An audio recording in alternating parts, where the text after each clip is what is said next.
Welcome to Bigfoot Society. If you have Bigfoot activity to report from the same areas discussed in this episode, please reach out to me directly after this episode. And if you'd like to be on the podcast to discuss a personal Bigfoot encounter, please reach out to me directly at bigfootsociety@gmail.com. Do you wish there was more Bigfoot Society to listen to every week? Well, there is now. If you become a supporting member over at Patreon, you get a special members-only episode every single week on Wednesdays, and sometimes even more episodes. Head on over to patreon.com/the Bigfoot Society. And now let's get on with the show. All right, Bigfoot Society, we've got the privilege of talking to Jim Myers from the Sasquatch Outpost in Bailey, Colorado today. How's it going today, Jim? Going great. Thanks for letting me be on your show. Awesome. I am excited to have you on the show. You're one of, Jim, I'll tell you, my listeners request a good handful of names all the time. Names come up, and yours is one of them that a lot of listeners have been like, you got to get Jim on the show. So thankfully we're able to get that to work out. And Good. I just love what you guys are doing out there. But when we get someone on the show where, you know, you've got a lot of stuff going on, I always like to start at the beginning, which is what drew you into this field of Bigfoot to begin with. Well, I have to go way back. I'm 62 now. So when I was 12, the movie The Legend of Boggy Creek came out in theaters in 1972. Or actually, I was 10. And I remember going to watch that movie, and it was rated G at the time, and scared me. I was, I mean, for being the movie that it was, and it's a decent movie. It's certainly dated today, but at that time, that movie, they used mostly locals, people who had the encounters that wasn't professional actors. So, you know, it could have turned out really bad, but it didn't. But that movie scared me to death. But it also got me wondering whether something like this exists. And they never called it Bigfoot. They called it the Fouke monster, being in Fouke, Arkansas. But so that got me thinking, even as a kid, about this idea or this phenomenon. And then over the years, I spent a lot of years overseas. I lived overseas, let's see, about 38 years, and in a lot of different places. And this was before internet and before cell phones and everything. So, you know, doing research on anything back then was whatever your school library happened to have, and mine didn't have very much on Bigfoot.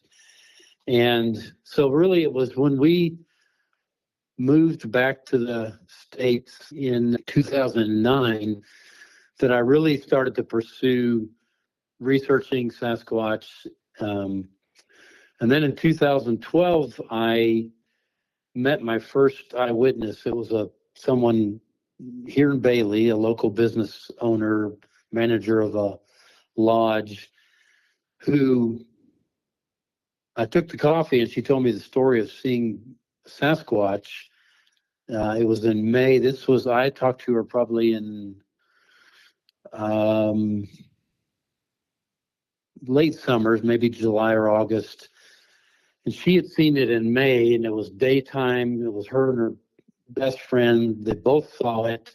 So double person daytime sighting, the chance of mistaken identity is virtually nil. And that's when I kind of tipped me over the edge to say, okay, so Sasquatch is truly real, because I can't doubt this woman. She has no reason to lie to me. She has every reason not to tell me this story. And there was still a stigma at that time about, you know, talking about this topic and people making fun of you, et cetera. So that's really what set me off. After that, I started doing research seriously on my own side, and the rest is history. Now we've got our museum and our gift shop and working on an escape room. And so, yeah, life has changed dramatically since 2012. That is very interesting. Let's take a few minutes just to make sure that we talk about the Sasquatch Outpost. I'm really interested about how that came about and what can people expect to find when they visit that location in Bailey. Well, originally we had in mind to build a grocery store mercantile, and we did, but when the building that we occupy was built in 1878, so it's not a new building. It's certainly been around. It's suffered over the years. It took us about 9 months to renovate it and rebuild it to where we could even get open. And when this was, for most of its life, this was the only grocery store in the Front Range Mountains of the Rockies. So they could support a staff of 6 or 7 people, and everyone came here and bought their groceries, and they were famous for their meat that they sold. And but over, probably 20 years ago or so, in the town of Conifer, which is between us and Denver, they built a Safeway and they built a King Soopers. And so people didn't really need this little grocery store. Well, we didn't realize that. We'd never run a grocery store. We'd never even been in retail, to be honest. So we started it off and quickly realized that we were the only ones eating the groceries, because everyone else did their grocery shopping elsewhere, and they would come to us if they needed one thing, or, we need this one item for dinner that we forgot. But if you're going to run a grocery store, you have to have people actually buying their groceries with you. So we knew we had to make a change, that the grocery store wasn't going to work. Well, at the same time, it was around that time that I met this gal I just mentioned, and the show Finding Bigfoot came to Bailey to do an episode. Their one Colorado episode was filmed here in Bailey, and I was at that town hall meeting, and there was maybe 100 people that came to that. And so anyway, we had already kind of started leaning towards doing something on the Bigfoot side. We didn't know anybody who had ever done anything like this. We didn't talk to any other. One exception, the one museum I did speak to was Expedition Bigfoot in Cherry Log, Georgia, mountains of North Georgia, Dave Becerra, who's become a really good friend since then. And Dave was incredibly valuable to me. Dave really got me the tools I needed to actually build what we now have today. But we had to make a decision if we're going to stay with groceries or go with Bigfoot. We obviously went with Bigfoot and started small, and we realized that people came out of the woodwork. People who had an encounter or were curious about Bigfoot were coming in and talking to us. And so we started off just as a gift shop, basically selling Bigfoot souvenirs and trying to answer people's questions. I was doing my own research at the time as well, so I was learning things as we were going.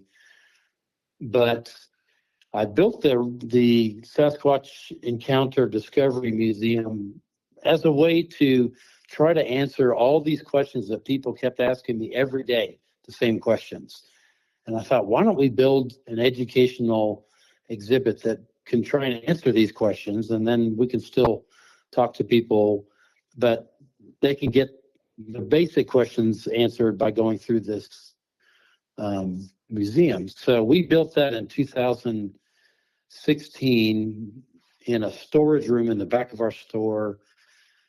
Then in 18, we took over another storage room. In 20 two, we took over another storage room. So we took over all the room we had on the ground floor to build what is now there. And so since 2016, so when people come, obviously we have a very a good-sized gift shop with things that, I mean, anything that you can imagine with Sasquatch as a theme, we've got it. And we design a lot of our merchandise ourselves. But the interest in Bigfoot has so dramatically changed over the years that there's hundreds of vendors out there who create their own Bigfoot things that they contact us constantly asking if we'll sell this or that merchandise. But in the museum since 2016, and to be honest, I've lost count, but we've had somewhere in the realm of 100,000 people go through our museum, coming from all over the U.S., all over the world actually now. And so, you know, what people will find is a gift shop. They'll find a very fascinating, if I say so myself, it's a fascinating educational exhibit. And a lot of people have gone through it as skeptics and came out believers. And then we have another company called Rabbit Hole Adventures that I use to take people out into the woods, hiking, camping, horseback camping every summer. So all that combined is kind of what we do now as our living. That's fascinating. I love how you said that there's even some skeptics that have come out of their actually believing, which is very cool. Very cool to hear that. I love hearing that from, you know, you hear that from Expedition Bigfoot Museum, Cliffs Museum, Yeah. all the other places as well. But it's so cool to hear that all the time, and I think that is a great thing. I mean, that's one of the reasons that you guys are there, but also probably to, you know, I would guess it's a great place for people to share what they've experienced in a location where they don't have 100%. to be afraid of people making fun of them, right? 100%. And people, you know, 10 years ago, people were very hesitant to tell a story, and they would wait till there was no one else in the store before they would tell their story.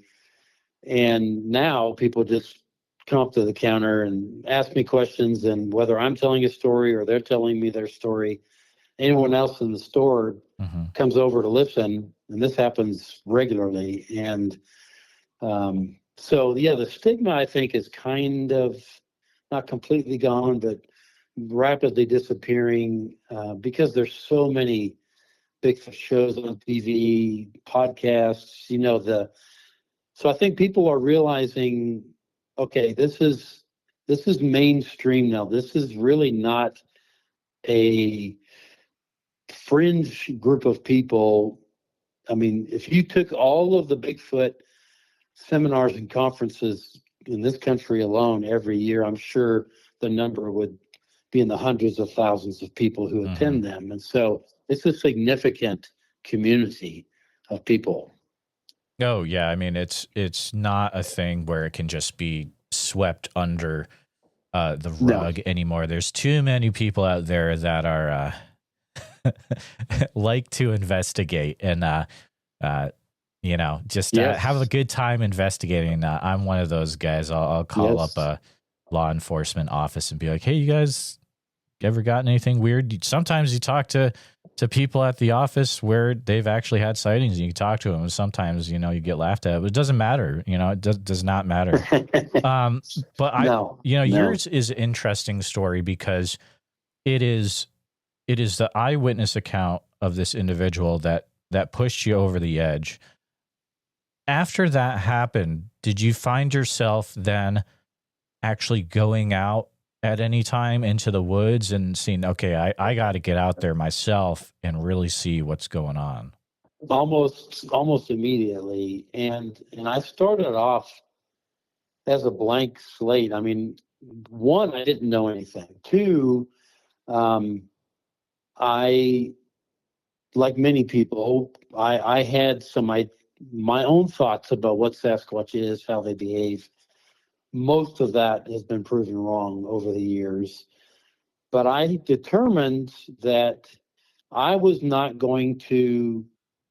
This is maybe a mistake to admit this, but early on, I did not read very much about Sasquatch written by other researchers because I wanted to get out in the woods and try myself to see what happened and follow the evidence that came to me wherever it might lead without a pre-designed direction, because there's a lot of directions that people have gone in their theories about Sasquatch. The two main ones being the great ape group and the woo or paranormal group, I would say, and intimate variations within those of aliens and you name it, Nephilim from the Bible, you name it, people have some theory about it. And the great thing is, we're all amateurs. Some people may think they're experts, but they're not, because we're all amateurs. We're doing this trying to figure out what Sasquatch is, how they behave, how they interact with us. And so I started off almost immediately getting out in the woods and spent a great deal of time in the woods. I still do, but even more in those early days.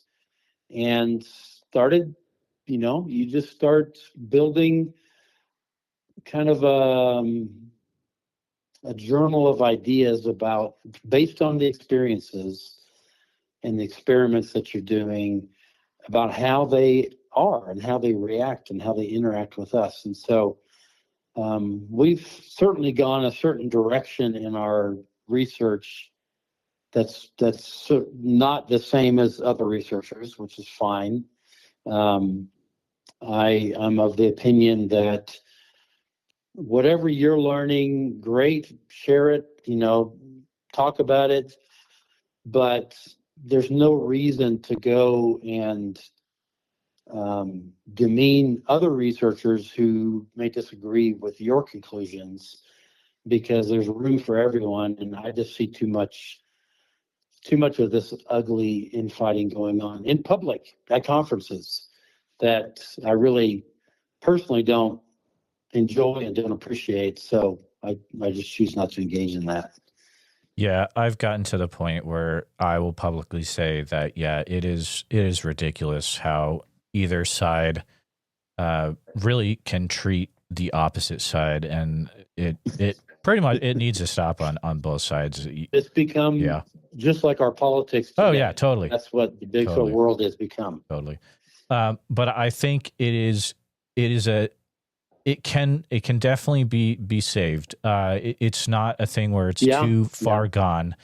There is still hope, definitely. But when you found yourself going out into these areas, do you feel like you were fortunate enough to have any interactions of any kind or anything when you're out there? Many, more than I can count anymore.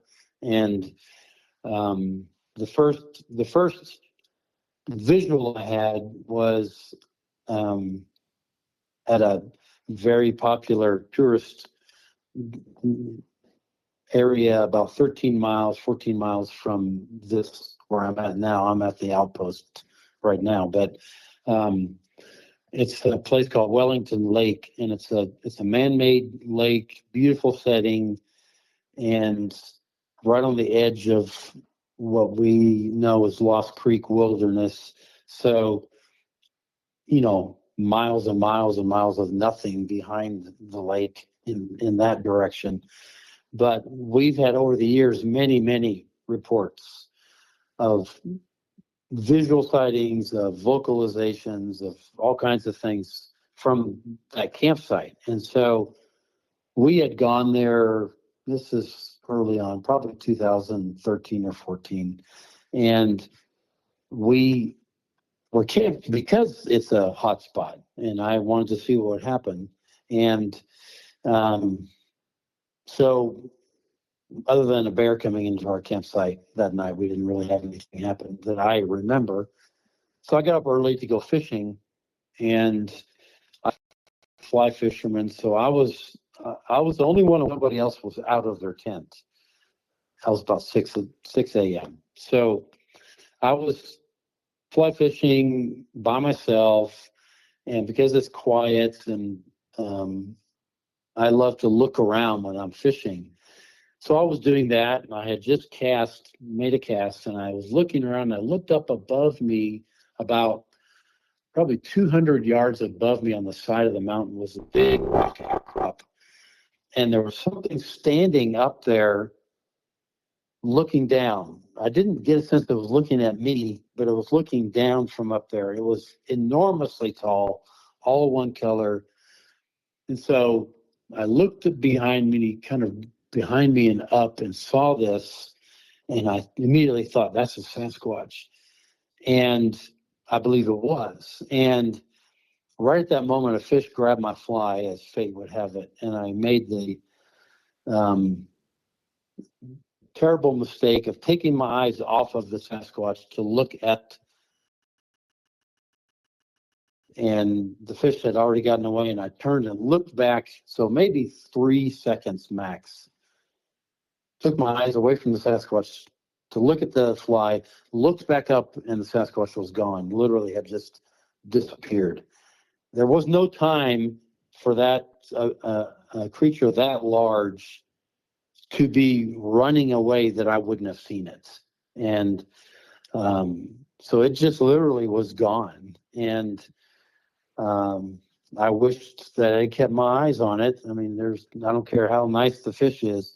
No fish is worth losing the sight of a Sasquatch that you have caught sight of. So all my other experiences have been at night and in the campsite, out for hikes, and it's probably, I would be guessing here, because I haven't, taken time to go back through all the information I have. And a lot of times I don't even write it down anymore, but probably 40, 50 encounters with Sasquatch, either from inside my tent or my hammock, where I'm not seeing anything, but I'm certainly hearing them, interacting with them, or seeing their eye glow at night, which we've probably seen about 15 times now, something like that.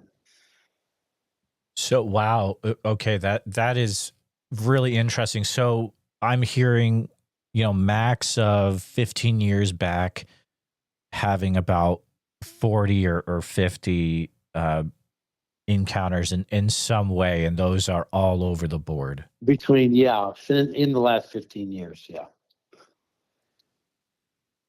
So I want to talk about your sighting for a little bit. And you only saw it for a few seconds, it looks like, or it sounds like, but was there anything that you remember, the details of what you saw? Was it similar to, everyone thinks of the Patty film, right?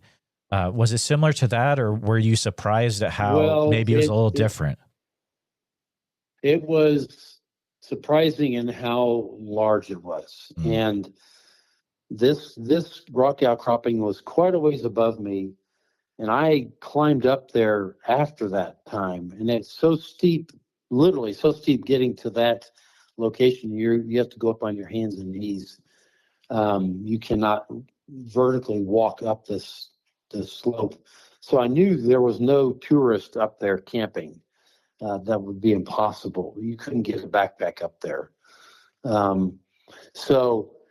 And it was very early in the morning, but it was very tall. That's what I remember, is how tall it was, and that it was all color, meaning it was not wearing clothing that I could discern. It was just dark brown, the entire surface of the creature.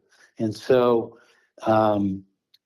it wasn't moving. When I saw it, it was literally standing, looking down, and as I said, not looking at me necessarily, but looking from that perch down to the lake.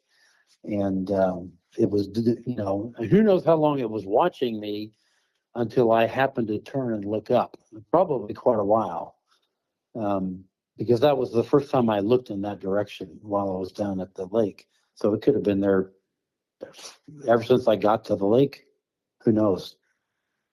You mentioned that this Wellington Lake area has a lot of encounters or sightings over the years. Are they being seen in similar, like in the similar area where you saw yours, or are the things that are happening in this area totally different person to person? Well, they're all in the same general area because the campsite is a very specific area. You can't just camp anywhere. You have to camp in this one area. And so, but there are campsites along the lake on the front, and then there's what they call their mountain campsites, which are the backside of the loop up against this huge rock mountain we call the castle. And it's almost always, in fact, probably every encounter with someone who was camped at the backside, not on the front side. So if you're by the water where everybody else is, you're not going to see much. But if you're back by the mountain, you could very likely have an encounter.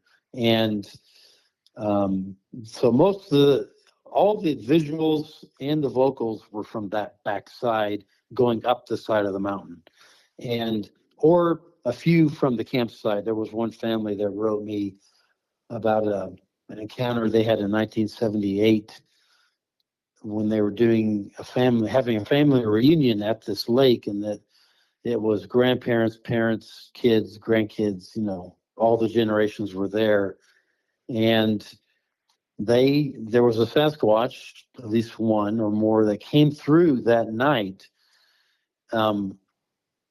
interacted with every campsite, and the grandparents were sleeping in a trailer attached to the hitch of their truck, and they were asleep, and something came and rocked their camper so hard it bent the hitch to the side, which I've never heard of before or since.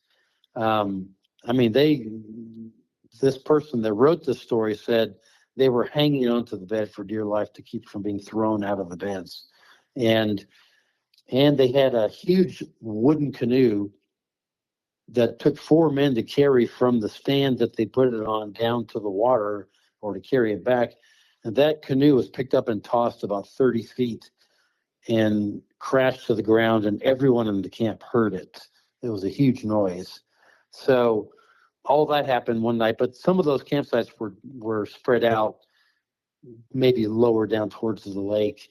But 78, I doubt there were nearly as many people camping as there are now. It was a fairly new resort area at that time. Absolutely. Those are some wild interactions. Is that something that you find yourself hearing a lot out there in this area, Colorado, that, there's just some wild Sasquatch encounters, or is it kind of across the board as well? It's across the board. I mean, we've certainly heard some wild ones, and had some wild ones, but I think I used to physically run the store more than I do now. I'm usually out, taking people out, many of whom have never been out doing anything like that. But occasionally, so we'll have stories from those times, and I do have the occasional guest who literally freaks out in the night from something that happens. But yeah, I mean, we have across the board. We have a map in the museum. It's about a 5 foot by 4 foot map of Colorado, where we plot with pins people's encounters based on whether it was a visual encounter, vocal tracks that they found, if they had something thrown at them when they were out in the woods. So we had different colors for each thing. And so on the map today, I think we've got, I should go count, it's been a while. We probably have 400 pins on that map, maybe more, of all types. But visuals, probably 60, I would say, just from people's encounters in Colorado. And I hear stories from all over the country. I don't just hear stories about Colorado, but if someone comes in, tells me a Colorado story, and convinces me that they're genuine, then I'll take them back and give them a pin and ask them to put the pin wherever this incident happened. So this map is full of pins today. So when you are doing the, you mentioned earlier, there's like an adventure type side thing that you're doing as well. Is that also in taking people out to have Bigfoot, take them to Bigfoot areas? Yes. Okay. That's cool. It's cool. Has there been a time when you've gone out where, I mean, it sounds like people are having some really intense things happen, but can you remember a time where you're out there and things just got incredibly intense and you're like, all right, it might be time to head back to the outpost? Or we've never left the campsite. We've had, because I'm convinced now after all these years that they don't have an intention of harming us. If they did, I couldn't take people out. There's too much liability. Sure. I can't afford to be sued if somebody goes missing or gets attacked. And in 15 years, it's never happened, nor has it happened to any other researcher I know who take people out. So, just from the bulk of the numbers of encounters people have had who we've taken out or have gone out with other researchers or who go out on their own.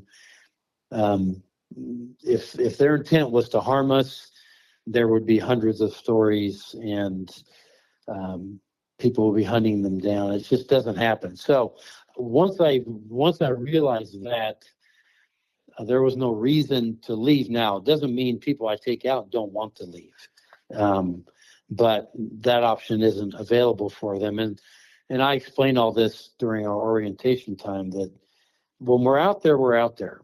Particularly when we're on horseback, there's no leaving in the middle of the night. That's suicide. So, and even though I explain all this to people, tell them, this is what could likely happen. This is probably what's going to happen. When it happens, all bets are off. None of us know how we're going to react to any experience until it actually happens to us. And so I try to vet people as best I can. It's not a positive thing for a group when someone is freaking out. It's not a good thing from the perspective of encounters with Sasquatch, because Sasquatch, again, in my experience, they will back off. If they realize that their presence is causing that much distress, they'll back away, which means nobody gets an encounter after that. And, but yeah, we've had, let me think of some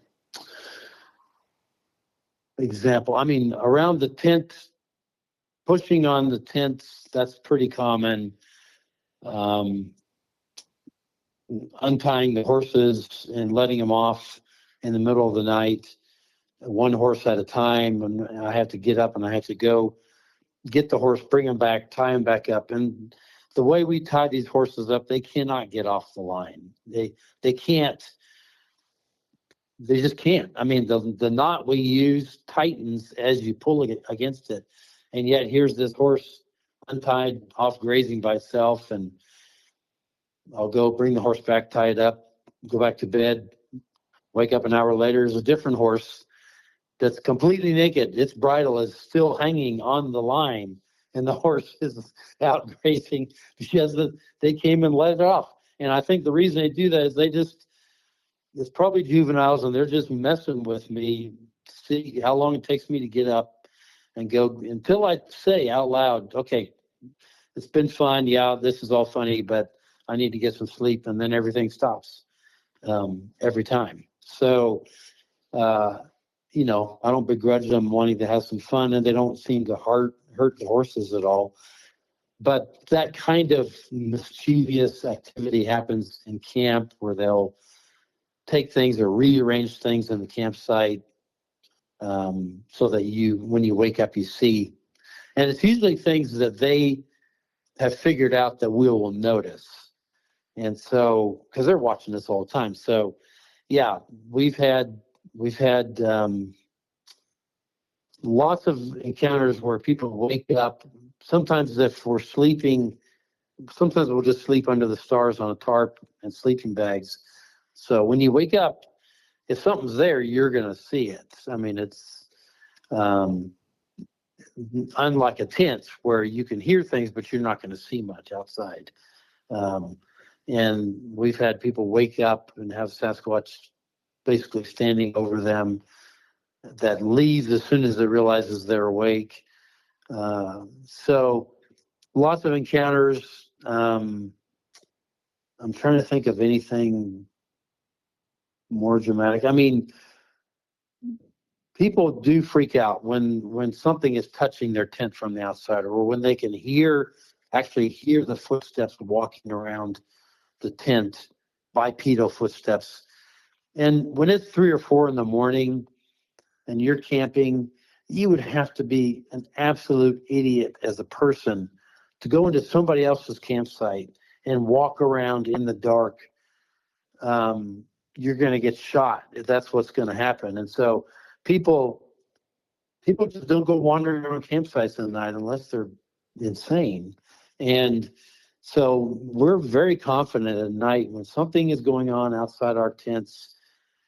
It's not people, it's Sasquatch that come in, and they very often choose to come in about 2 or 3 in the morning when any sane person's in their tent asleep.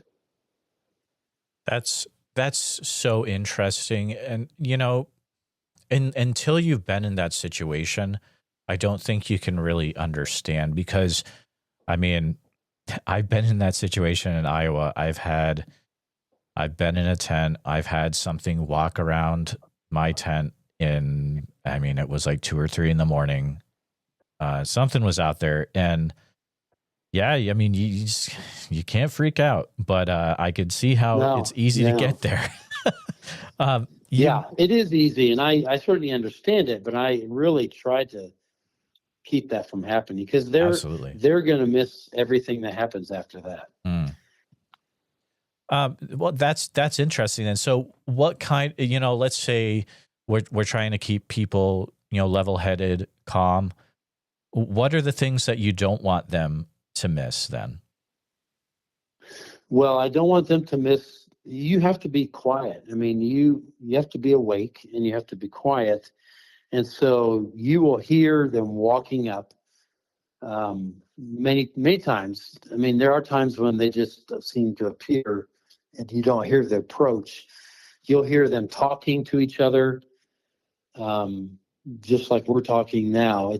And when we're in a camp with 3 or 4 tents, and Sasquatch come into the camp and are talking to each other, everyone around assumes it's somebody in one of the other tents talking, in low tones with their tent mate or whoever. That's almost never the case. It's Sasquatch walking around talking to each other, but it sounds like people talking completely. We just don't understand the words. So they'll miss the talking. They'll miss them interacting through the tent. They'll miss occasionally a smell, although that's very rare in my experience. So, and it's just special to be at the place, to be out in the woods, to have been told the Sasquatch is real, although a lot of people still come kind of thinking, I'm not sure about this. And I get that. Again, I have the benefit of experience. They don't. And so they'll come wanting to have an experience. And when it actually happens, either it freaks them out so badly that they're still shaken weeks later or months later. And sometimes it creates PTSD kind of trauma in people, not because that was the intent of the Sasquatch to scare the person to death, but it was that person's reaction to what they were experiencing that caused that PTSD. And so I try to be as explicit as I can, as detailed as I can, and telling them what may happen. And if they need encouragement or whatever, they can always call out in the night, and I'll answer verbally. But they've got to be out in the woods. They've got to be in a tent. Being in a camper doesn't usually work because you're not going to hear anything. You got solid walls between you and nature. But in a tent, it's a whole different ballgame. And so I explain to people, this is the only way to do this for you to have the kind of encounter that at least you say you want to have. I think a lot of them, in the midst of it, decide, I don't want to have this. I'm not enjoying this. I'm frightened. At that point, just be quiet then and just wait. Wait them out, and they'll leave eventually. Absolutely. It's, I think a good analogy that I can think of is you've pretty much gone on a roller coaster. And at that point, when they're there, you're not getting off until you get back to, you get to the end of the ride. It's like and when you get to the top of the highest part of the roller coaster, and there's this brief pause, and you're thinking, no, too late. You're in it. Absolutely. And so just enjoy the ride at that point, or scream your way all the way to the end. But I don't want them to scream because that only scares the other campers, and usually Sasquatch leaves. People do occasionally scream.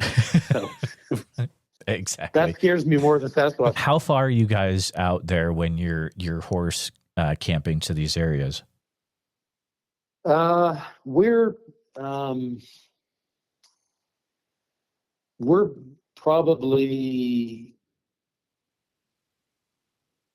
20, 30 miles from the nearest town. Oh, wow. And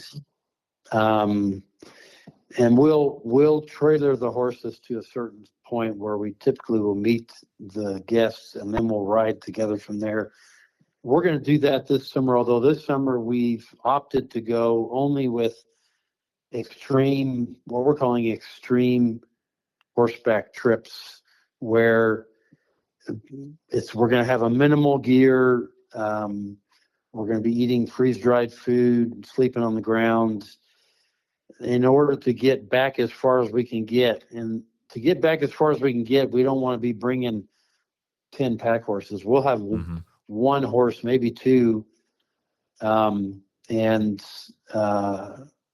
we may do a backpack trip like this as well, with everyone carrying their own backpack, but the horse carrying the main weight that they would have had in their backpacks.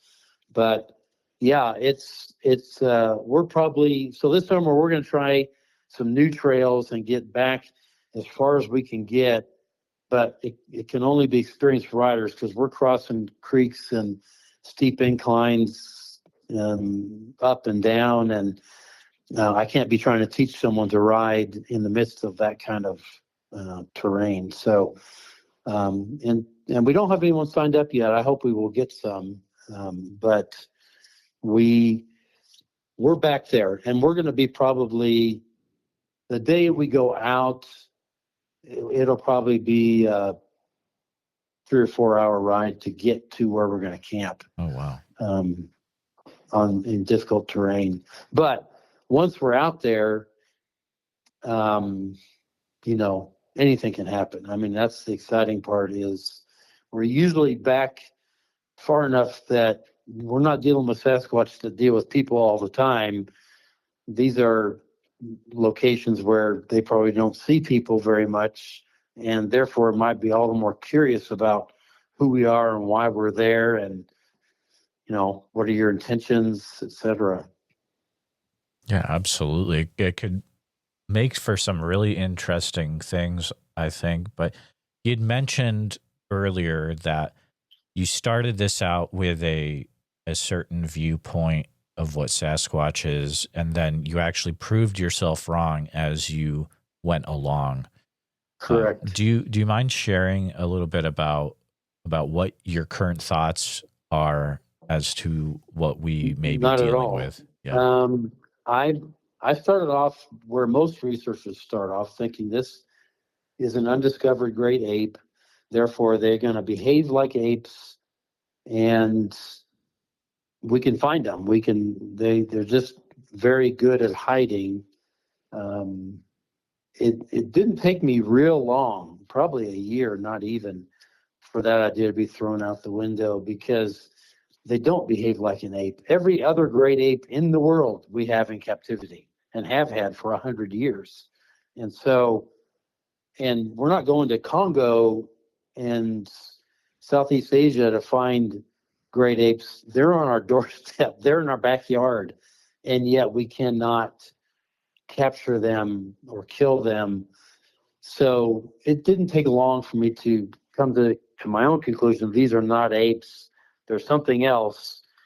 And since that time, both through behavioral evidence and through some DNA evidence, I'm convinced, in my mind, beyond shadow of a doubt, that they are people. And they are different people than we are.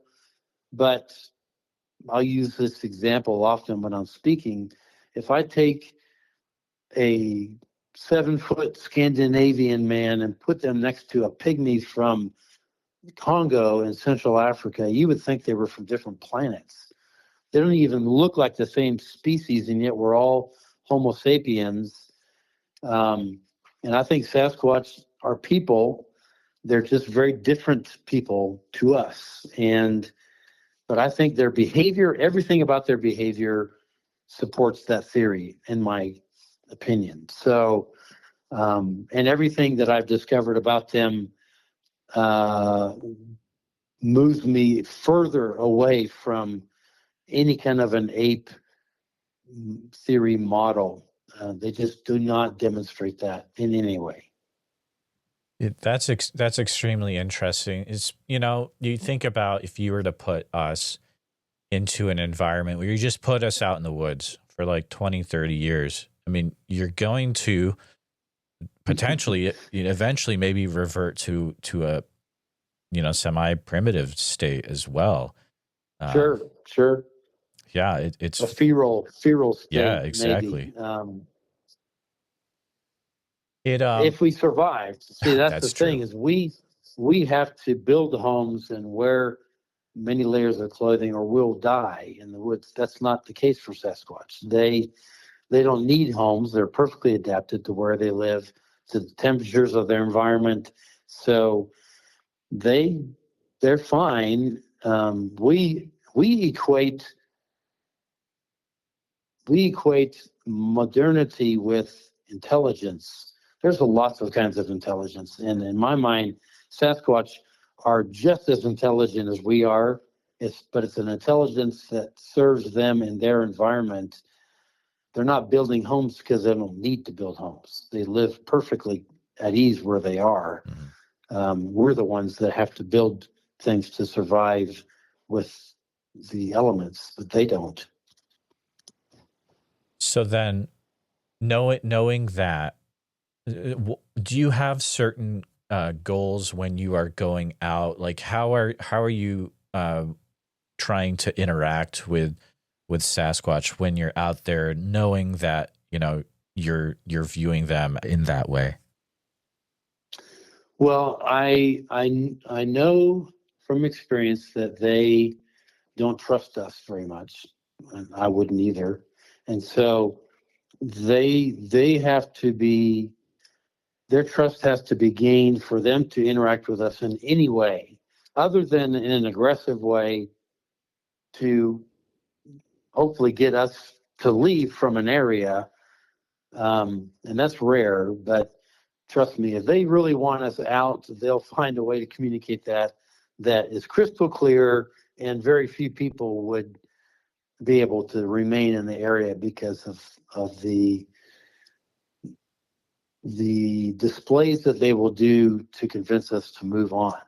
But most of the time, that's not the case. Most of the time, they're very curious about why we're in the woods. Now, again, heretic that I am, I really believe they understand what our intentions are. They have some ability to read our intent, whether we're out there to harm them or not.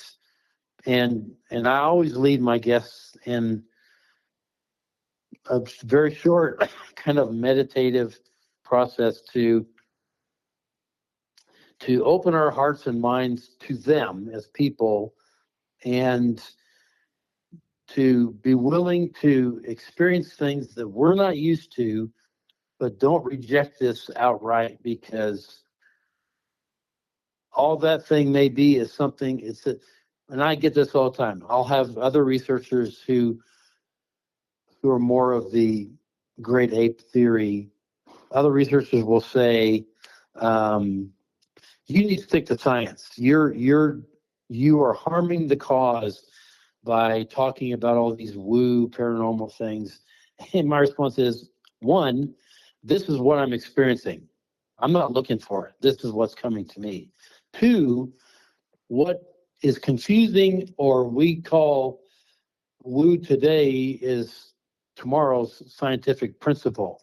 Everything that we believe about science today was at one time believed to be nonsense. And so it's everything is science. What they can do is just science we do not yet understand, or have the technology to understand.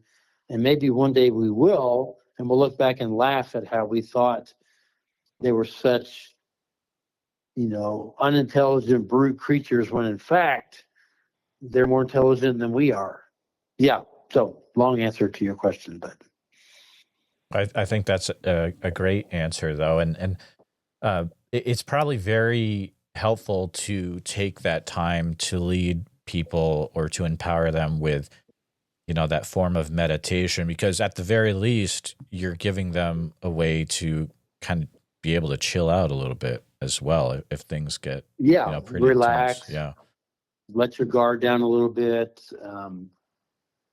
Trust the people who are with you, that when we say don't worry, they're not going to attack you, that they're not.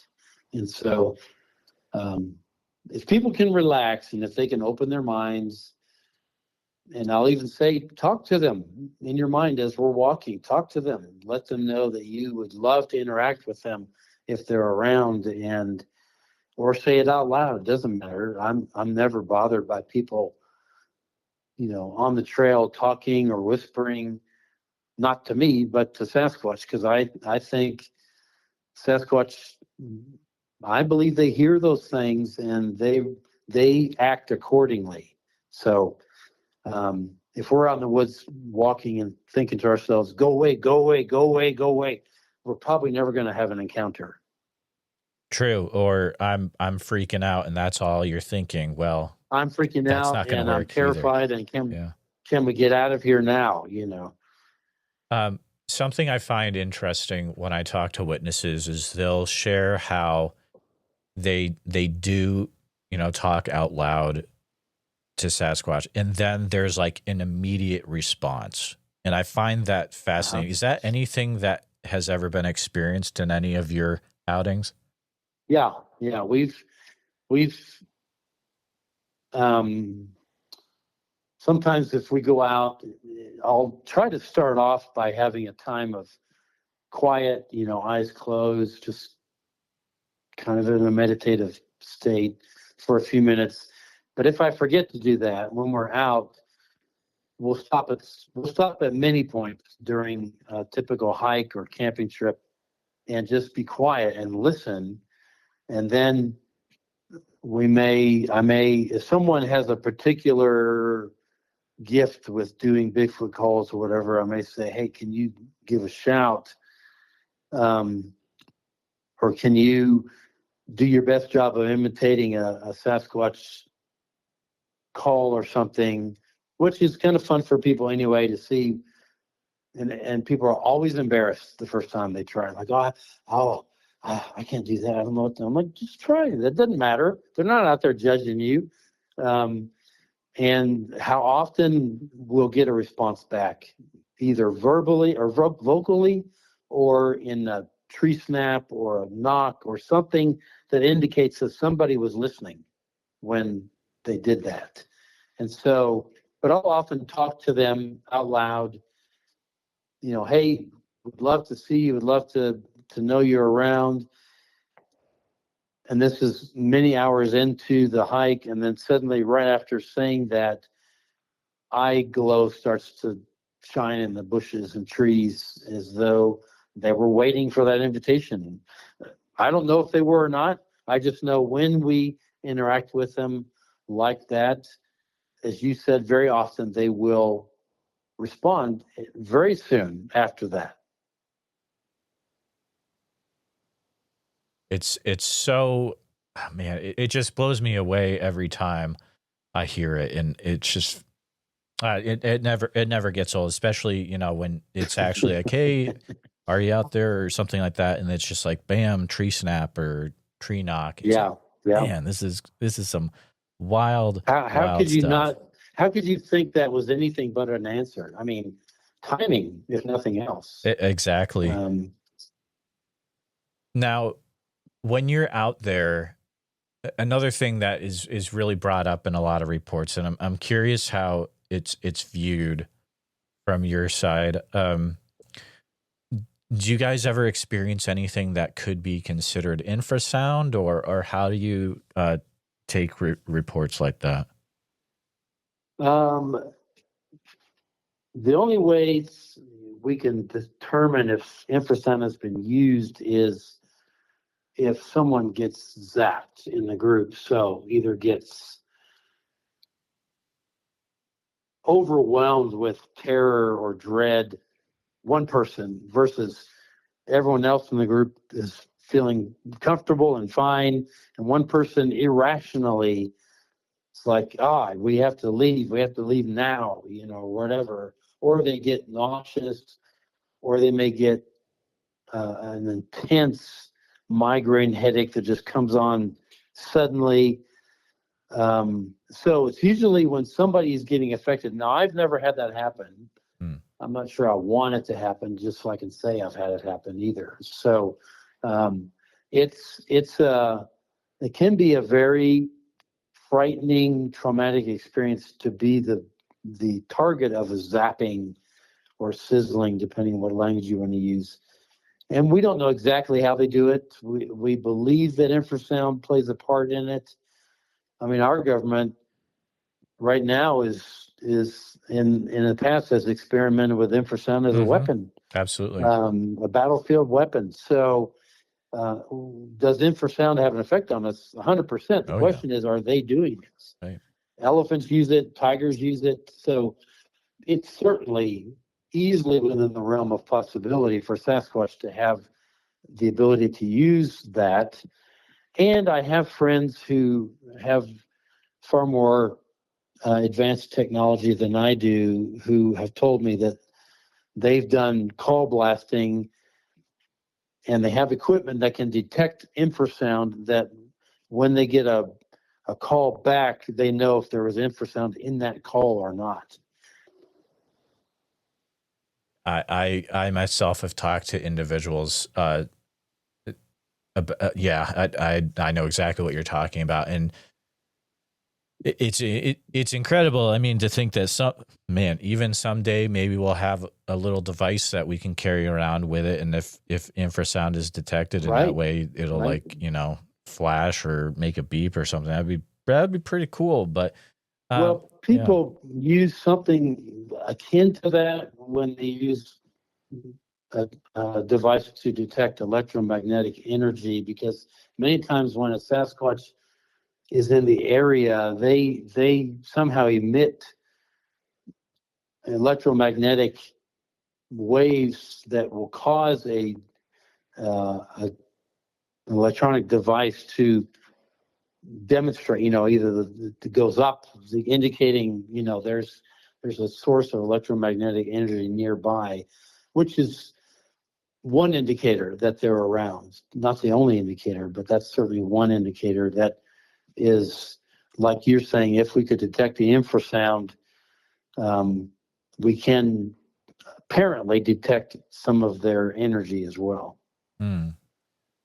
Besides those indicators, let's say, we're in a group where we're going out in the woods on one of these outings. What is the number one thing where if it happens, then you're like, okay, we definitely are in a situation where there's a Sasquatch pretty close to us? A vocalization of some kind. Okay.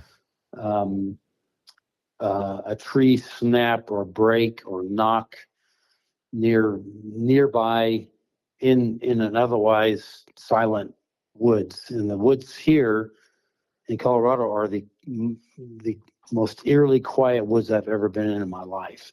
And there's no crickets, there's no cicadas, there's no bugs, period. It's nothing. It's completely silent. So when you hear something, everybody hears it. So, no, I can't say that actually. I've been with groups when half of us heard a huge crash thump noise up ahead of us on the trail, and half the group heard nothing. Wondered what we were reacting to because they heard nothing. So it's this bizarre. How do you explain that? I mean, it's just totally bizarre that those who heard it would say, "Oh, come on, surely you heard that." I mean, it was so loud, and the others hear nothing. I mean, for them, they're just walking in silence on the trail like they have been. So Yeah. It's bizarre. It's just these bizarre kind of paranormal things that happen that I have no explanation for it, but it happens enough that I'm like, okay, here we go, But usually we hear something. Smell, almost never. I've probably only on 2 occasions, and I'm not even sure on those 2 occasions, smelled anything that I would have thought was a Sasquatch. Whereas people seem to think by stories they hear that every time Sasquatch is around, you're going to smell this rank smell, and then you're going to see Sasquatch. Yeah, you might, but that's never been my case. I've only smelled on 2 occasions something that I really wondered, what is that? That's rank. And it wasn't the smell of decay. I know that smell, but most of the time, even when they're right up next to my tent, I smell nothing. And so maybe it's something they turn on and off, but I know if I was out with a group and we all smelled, in my experience, when they emit an odor like they are known for, whether they use pheromones, I'm not sure, but it seems to be something they can turn on and turn off when they want to. But it's a smell that is alarming. It causes people to stop in their tracks and say, what is that? It's not just, oh, that smells like excrement or something. We all know that smell. This is a smell that creates in the person a sense of alarm, which is probably why they would use that smell. If they are using it, it's because, again, they want us to move out of the area for whatever reason. We've had things thrown at us as well. Oh, man, I didn't even think of bringing that up. Okay. Oh, wow. That's a dead ringer for they're around, and they haven't hit us. And thankfully, the times that they've thrown things, if they hit us, it would have killed us. I mean, it was a big enough rock thrown hard enough that it would have brained me. and in 1 second. And so, but they never hit us. But that's very frightening. And it's, again, when you're walking in a dead quiet wood and then behind you, this baseball-sized rock smacks a tree with great force, it's extremely loud. So makes everybody jump. So yeah, that would be one more item that would tell me, well, okay, unless there's some human's been sitting out there for hours hoping somebody walks by in the middle of the night, nothing else can throw except us and Sasquatch. So this happens at night too. That's even worse.